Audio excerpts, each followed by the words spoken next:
প্রতিদিন একদিন হাসরের ময়দানের 50,000 বছর, 50,000 বছর একটা প্রচণ্ড গরমের জায়গার মধ্যে আপনারই যদি 4টা ঘন্টা 5টা ঘন্টা চারিদিকে কোনো দরজা নাই, জানালা নাই, পুরা গরমের মধ্যে এই প্রচণ্ড গরমের সিজনে যদি বসায় রাখে 10টা ঘন্টা, আপনি তো পাগল হয়ে যাবেন। আপনি তো গরমে পাগল হয়ে যাবেন। তো 50,000 বছর একদিনে মাথার উপরে সূর্যটা থাকলে দোস্ত আমার কি হবে অবস্থা? পায়ের নিচের জমিন তামার মতো হলে কি হবে? আল্লাহ নবী সাল্লাল্লাহু আলাইহি সাল্লাম বলছেন, উম্মত 1 সেকেন্ডের জন্য এই এক পাও রাখতে যেটুকু জায়গা, পায়ের তালু এতটুকু জায়গার অতিরিক্ত কাউকে 1 সুতা জায়গা বেশি দেওয়া হবে না। মাউদাউ কাদামিন, শুধু পাও রাখবার জায়গাটাই হাসরের ময়দানে মিলবে। ডানে বামে সামনে পিছনে আর আগাইতেও পারবে না, পিছাইতেও পারবে না, এবং 1 সেকেন্ডের জন্য বসতে পারবে না। ইয়াউমা ইয়াকুমুন নাসু লিরাব্বিল আলামিন, দাঁড়িয়ে থাকতে হবে। মাথার উপরে সূর্য থাকবে, পায়ের নিচে জমিন তামার মতো, নড়াচড়ারও কোনো ডান বাম করার সুযোগ নাই। জাহান্নাম সামনে, ওয়াজি ইয়াউমা ইদিম বিজাহান্নাম, কোরআন শরীফ আল্লাহ বলছে হাসরের ময়দানে জাহান্নামকে সকলের সামনে এনে দাঁড় করানো হবে, জাহান্নামকে দেখবে। এই অবস্থায় কেমন হবে হালাত? আমি এই বছর এই যে গত হজে আরাফার দিন, যেদিন হজের দিন, বিশ্বাস করেন হজের দিন আরাফাতের দিন মানে হজ্জের সময় ওই তাবুর বাহিরে দাঁড়াইয়া, খোলা আকাশের নিচে দাঁড়াইয়া দোয়া করা, এটা একটা সুন্নত, মানে নবীজির একটা আমল ছিল। নবীজি আরাফার দিন, হজের দিন তাবুত থেকে সইরা আলগা হইয়া খালি আকাশের নিচে দোয়া করছেন লম্বা সময়। এই আমলটা করার জন্য বিশেষ করে এই বছরের হজে 2-3 বাইর হইছি। কদ্দুর 2টা মিনিটও বিশ্বাস করেন মনে হচ্ছে যেন না আগুনের গোলা মারতে আছে শরীরে। গরম কাহাকে বলে, একেবারে পুড়ে গেছে পাউডা পুরা। আমি বাড়িতে আসার পরও তো প্রায় 15-20 দিন আমার হাতের কোনো শোধ আসিল না, এত গরম ছিল এই বছর। তো অথচ আমরা সবাই বিজ্ঞানিক গবেষণা কি যেন আমাদের থেকে সূর্য কত দূরে, কত জি আচ্ছা এই ধরেন না যে দূর দূরে, এই 2,86,000 কণ আর 30 লক্ষ মাইল দূরে কণ, যাই বলেন অনেক দূরে কিনা বলেন না, এই লক্ষ লক্ষ মাইল দূরে সূর্যের তাপে যদি এই অবস্থা হয়, তো মাথার উপরের সূর্যের কি অবস্থা হবে? কেন নামাজ পড়ো না ভাইয়া? এই বাপ মুসলমানের বাচ্চা, কেন নামাজ পড়ো না? ছেলেরা আমার, কেন নামাজ পড়ো না? কেন নামাজ পড়ো না? মালিক আর কেমনে বললে নামাজ পড়তে? রাসূলুল্লাহ সাল্লাল্লাহু আলাইহি ওয়াসাল্লাম হাসরের ময়দানে জিজ্ঞাসা করবে, উম্মত পিঠটা তায়েফের পাথরের আঘাতে চাল্লির মতো ছিদ্র বানায় ফেলছিলাম, ক্ষুধার কষ্টে পেটে পাথর বাঁধছিলাম, 3 মাস আমার ঘরের চুলায় আগুন জ্বলে নাই, আমি উম্মত দান দান শহীদ করে রক্তে ভাসে গেছি, 23টা বছর আমি কোনোদিন ঠিকমতো ঘুমাই নাই, এত কাঁদলাম, এত রক্ত ঝরাইলাম, বিনিময়ে তোর কলজাটা নরম করতে পারলাম না, তোর দিলটা নরম করতে পারলাম না উম্মত। আমি আর কত কাঁদলে তুই আমার কথা শুনতাম? আমি আর কত রক্ত ঝরাইলে আমি নবীর কথা মনে পড়তো? বলেন কি বলবেন ভাই, বলেন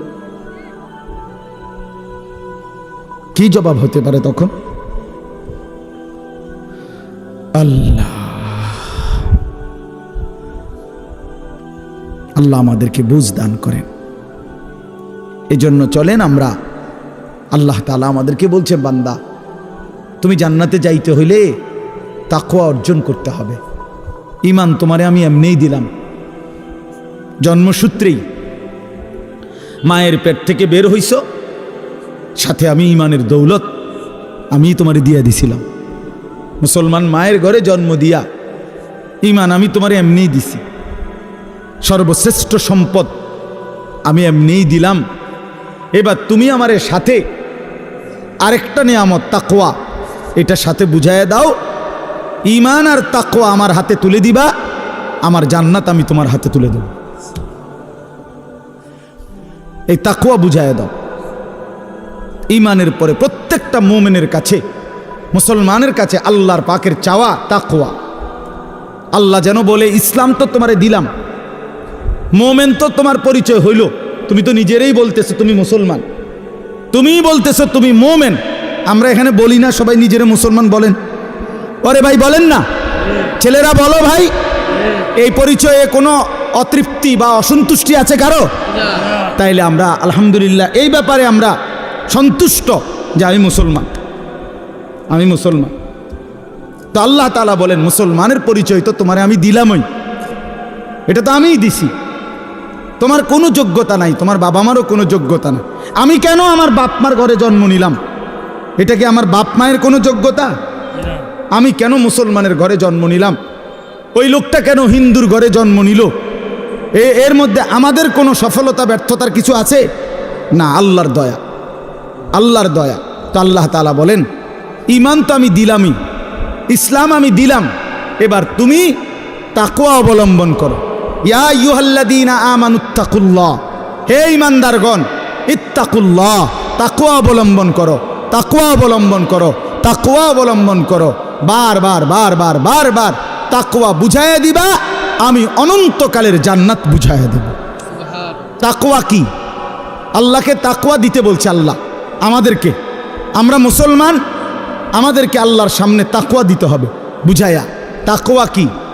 দুই জিনিস, এক তারকুল মুনকারাত, দুই ফেইলুল খায়রাত, সমস্ত গুনাহ ছেড়ে দেওয়া, সমস্ত আমল করতে থাকা।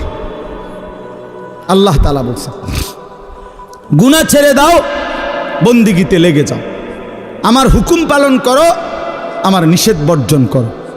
আমার হুকুম, আমার রসুলের হুকুম যা তা আমারই হুকুম, আমার রসুলের নিষেধ যা তা আমারই নিষেধ।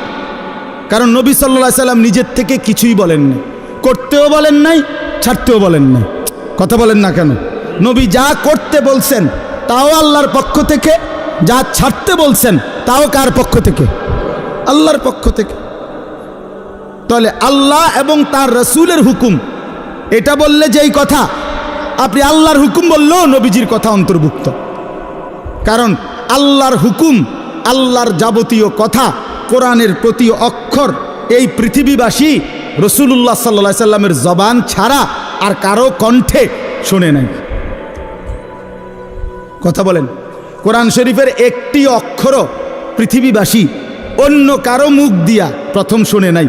প্রতিটা শব্দ কোরআন শুনছে কার জবান দিয়া? রাসূলুল্লাহ সাল্লাল্লাহু আলাইহি সাল্লামের জবান দিয়া। নাজিল তো করছেন আল্লাহ, কিন্তু পুরা 30 পারা কোরআন আল্লাহ নবীজির সিনাত নাজিল করছে। এরপরে বলছেন আমনে কোন, আমনে কোন, তো নবীজি শুনাইছেন। এজন্য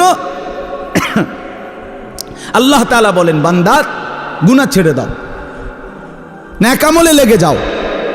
তাহলে তাকওয়া বলে গুনাহ বর্জন কর। বাফ কষ্ট হইতেছে আমি জানি, রাত হয়ে গেছে, আমি শেষ করতে চাচ্ছি। আমি আপনাদেরকে বুঝাই, আবারও বলি, মনে কষ্ট নিয়েন না। কোনো মুসলমান নামাজ পড়ে, সে নামাজি। কোনো মুসলমান রোজা রাখে, সে রোজাদার। কোনো মুসলমান হজ করছে, সে হাজি সাহেব, এগুলো ঠিক আছে।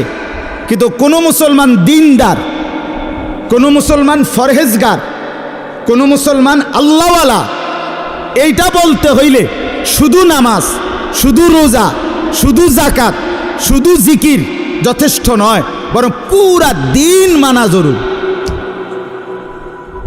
প্রতিটা হালাল আপনাকেই মানতে হবে, প্রতিটা হারাম আপনাকেই ছাড়তে হবে, আমারও ছাড়তে হবে, আমারও ছাড়তে হবে। সমস্ত ইবাদাত করতে হবে। জিকির তো আপনি খুব করেন মাশাআল্লাহ, অনেক নেকি, কিন্তু আপনার উপরে যে হজ ফরজ। রোজা তো আপনি মাশাআল্লাহ খুব রাখেন, কিন্তু আপনার উপরে যে যাকাত ফরজ সেটা কই? সেটা কই? আপনি নামাজ রোজা তো মাশাআল্লাহ খুব করেন, কিন্তু আপনার বউ বাচ্চার যে তাদেরকে নামাজ পড়তে বলা, তাদেরকে আল্লাহর ইবাদতের উপরে উঠাবার চেষ্টা করা, এটাও যে আপনার উপরে ফরজ দায়িত্ব, সেটা কই? আমনি দি ফুলারে কিছু কর না। তে আমনের ঘরে 16 বছরের এত বড় ডাকাত কোনোদিন নামাজ পড়ে না, একদিনও ফজরের নামাজ পড়ে না। আপনি এই ঘরে ঘুমান, আমনের ফুলাও এই ঘরে ঘুমায়। এত বড় জানোয়ার আমনের ঘরে ঘুমায় কেন? হ্যাঁ, এত বড় হাইওয়ান, এত বড় চতুষ্পদ জন্তু মুসলমানের ঘরে ঘুমায় কেন? এই নাফরমান কতদিন পরে নামাজ পড়বে বলেন? আপনার বিবি কত বছর পরে পর্দা করবে? আপনি যদি বলেন আমি কইছি তো, শুনে না। কয়বার কইছেন? 950 বছর। তো নূহ আলাইহিস সালাম তো 950 বছর বলছে। আপনি যদি কইছেন সর্বোচ্চ 10 বার, 50 বার, আর মনে করেন আপনি 50,000 বারে কইছেন, তো 50,000 বার বলার পরে অথবা 3 বছর বলছেন অথবা 10 বছর বলছেন, তো 10 বছর পরে আর বলতে হবে না, এই ছুটি আপনারে কে দিল? আমার কথাটা বুঝছেন? আমি যে হুজুর বিশ্বাস করেন, আমি তারে বলতে বলতে মনে 50,000 বার কইছি, তো আচ্ছা, তো ঠিক আছে, আমি ধরে নিলাম, বিশ্বাসও করলাম। তো 50,000 বার বলার পরে ছুটি, এই কথা আপনারে কে অনুমতি দিল? আছে এমন কোনো অনুমতি নাই। এই জন্য বাবাদেরকে বলি, সন্তানের, স্ত্রীর, ঘরের মানুষ যারা আপনার ছেলে মেয়ে বউ বাচ্চা, এদের ঈমানের ফিকির, আখিরাতের ফিকির, নামাজের ফিকির, ইবাদতের ফিকির, আল্লাহর কসম এটা হলো আপনার প্রথম প্রধান মূল দায়িত্ব। ভাত মাছ চাল ডাল, ঘর সংসার ফার্নিচার, বিদেশ কিংবা দেশ, চাকরি কিংবা ব্যবসা, দোকান কিংবা ভিট, ক্ষেত কিংবা খামার, এগুলোর ব্যবস্থা পারলে করলেন, না পারলে যদি না করতে পারেন, আল্লাহর কসম আখিরাতে কোনো জবাব দিতে হবে না। আপনার ছেলে মেয়ের জন্য যদি আপনি বিল্ডিং করে দিতে না পারেন, খাট বানায় দিতে না পারেন, তারে যদি আপনি বিদেশ না পাঠাইতে পারেন, এর জন্য হাসরে আপনি আটকাবেন না। কিন্তু তারে কেন নামাজ পড়তে বললেন না, সেজদা দিতে বললেন না, পর্দা করতে বললেন না, তারে কেন গুনাহ ছাড়াইতে চেষ্টা করলেন না, তারে কেন টেলিভিশন, মোবাইল, নাটক, সিনেমার থেকে বাঁচাইতে চেষ্টা করলেন না, এই জন্য আপনি আল্লাহর কাছে জবাবদিহি করতে হবে। এই আমরা আমাদের চেষ্টা করলাম আপনার ঘরে বুঝায় করার জন্য। তো আল্লাহ তাআলা বলেন, বান্দা তাকওয়া বুঝায় দাও, আমার জান্নাত বুঝে নাও। গুনাহ ছেড়ে দিলে বলে হুজুর আমি সব পারমু কিনা, আপনি সব পারবেন কিনা, সব বলতে আপনি কয়টা বুঝছেন? আপনি জানেননি মোট শরীয়তের বিধান, বলে যে শরীয়তের বিধান হইল করণীয় হইল মোট 30টা, বর্জনীয় হইল মোট 28টা। এরকম আপনি শুরু না করবেন, আপনি শুরু করবেন, আপনি যাবেন আল্লাহর হুকুম মানার জন্য, আপনি আগাবেন 1 কদম, রব্বে করিম রহমত নিয়ে আসবেন 100 কদম। আল্লাহ বলছে বান্দা তুমি আইসো 1 বিগত, আমি আসবো 1 হাত। তুমি আসবা 1 হাত, আমি রহমত নিয়ে আসবো 2 হাত। তুমি আসবা হাঁটতে হাঁটতে, আমি রহমত মাগফিরাত নিয়ে আসবো দৌড়তে দৌড়তে। কাজেই বান্দা তুমি ঘাবড়াইও না, আমি তো আছি বান্দা। মা তো 2 বছরের বাচ্চারে হাঁটা শিখায় যখন, তো একটু দূরে দাঁড় করাইয়া, মা এই পাশে দাঁড়াইয়া, আব্বু আব্বু আসো আসো হাঁটো, তো 2 কদম 1 কদম। মাও তো জানে হে এই থেকে এই এর দূর আইতারতো না, ঠিক কি না বলেন? কিন্তু মার উদ্দেশ্য কি? মহিলাটার উদ্দেশ্য হইল বাচ্চাটা আমার 2টা কদম দিলেই হে পড়ে যাবে, কিন্তু আমি দৌড়াই আগে ধরলাম। এই জন্য 2 কদম দিলেই বাচ্চা যখন পড়ে যাইতে লাগে, মা দৌড়াইয়াই কোলে নিয়া আদর দিয়া চুমা দিয়া জড়াইয়া ধরে। তা রব্বুল আলামিন বলে বান্দা তো আমার দুর্বলী, বান্দা তো আমার পুরা হক আদায় করতে পারবে না, কিন্তু আমার বান্দা আগায় আসলে, আমি তার দিল দেখলে, আন্তরিকতা দেখলে, গুনাহ ছেড়ে দিলে, আমি আল্লাহ লক্ষ কোটি গুণ রহমত নিয়ে তার কাছে আগায় আসবো। আল্লাহ তাআলা বলছে, বান্দা তুমি রাতে আসলে আমি রাতে আসব, তুমি দিনে আসলে আমি দিনে আসব।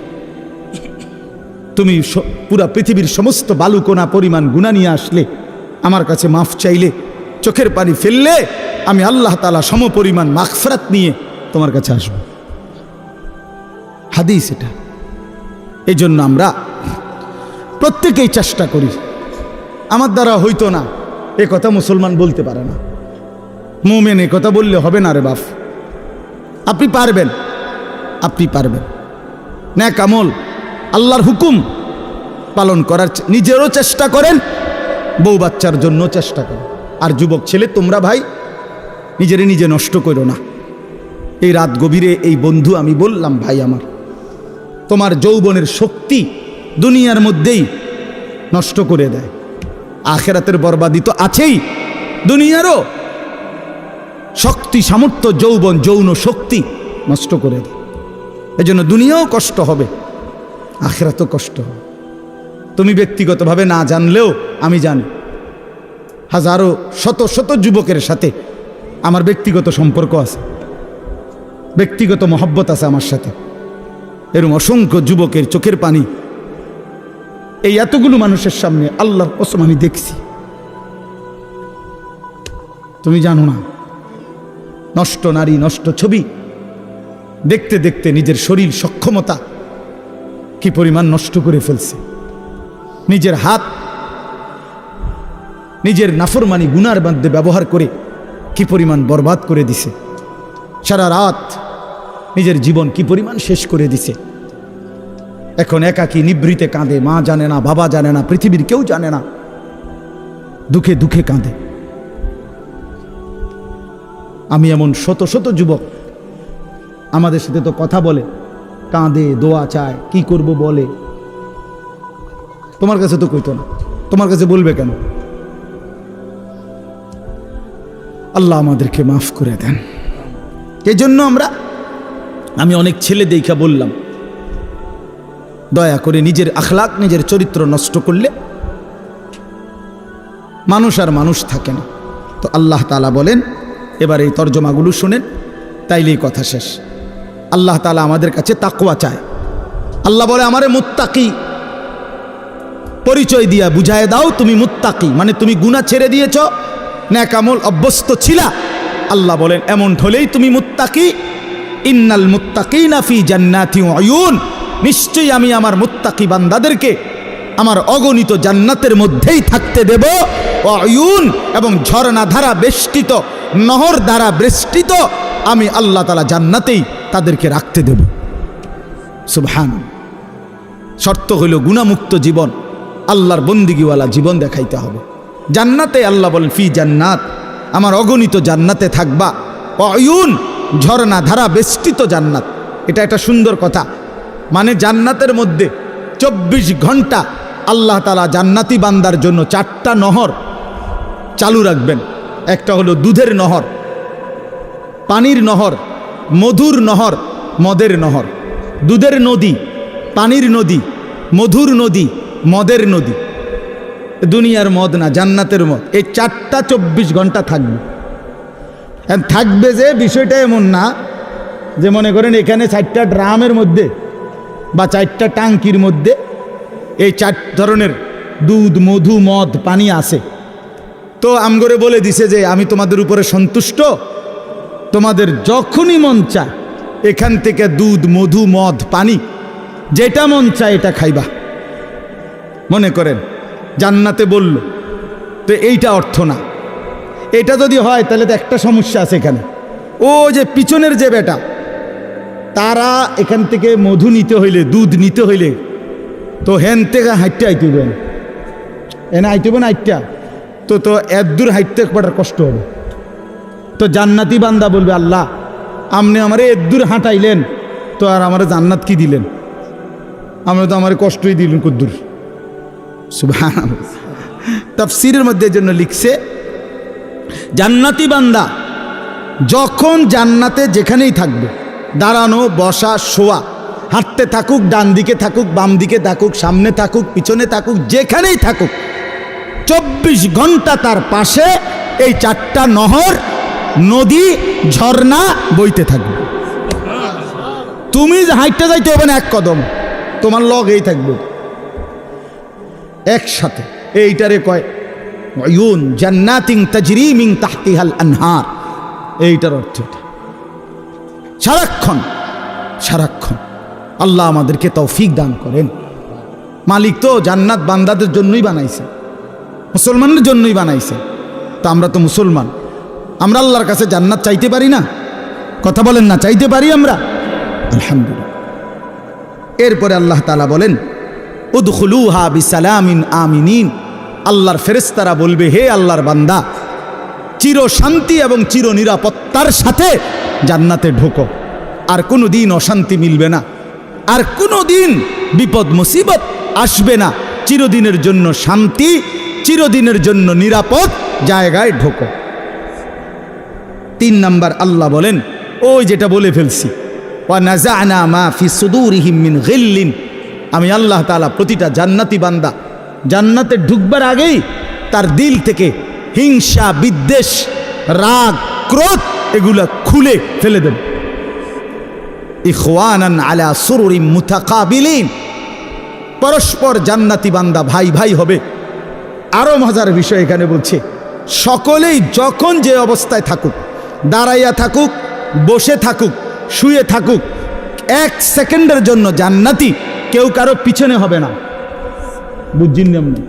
এই ভাই তো আপনার পিছনে, মনে করেন জান্নাতে আছে কিন্তু ওটা পিছনে পড়ে গেছে, আপনারা পিছনে ওনারা সামনে, হোক না যা, মনে করেন পুরোটাই এসি ঠিক আছে কিন্তু আপনি তো পিছনে। তো আল্লাহ তাআলা বলছে এমন হবে না। আপনারা এখন পিছনে পিছনে না, একজনের পিছনে একজন, তো মনে করেন এটা পুরোটাই জান্নাত কিন্তু এবারটা তো ফিসে পড়ে গেছে। সে যদি আবার কয় আচ্ছা জান্নাতে আছি ঠিক আছে কিন্তু আমি তো পিছনে, বুঝেন নাই কথা? তো আল্লাহ তাআলা বলেন আলা সুরুরিম মুতাকাবিলিন, না বান্দা এমন হবে না, বরং যখন দাঁড়িয়ে থাকো আর বসে থাকো আর শুয়ে থাকো পিছনে কোনোদিন হবে না। 24 ঘন্টা মুতাকাবিলিন, জান্নাতি বান্দা পরস্পর মুখোমুখি থাকবে। যদি বলেন এটা কিভাবে সম্ভব, তো ওইখানে গেলেই তো আমরা দেখুন কেমন সম্ভব। সে সময় আপনি আমারে বুঝাই কইবেন এভাবে, আমিও আপনার বুঝাই কম এই যে এইভাবে যেমন হয়েছে।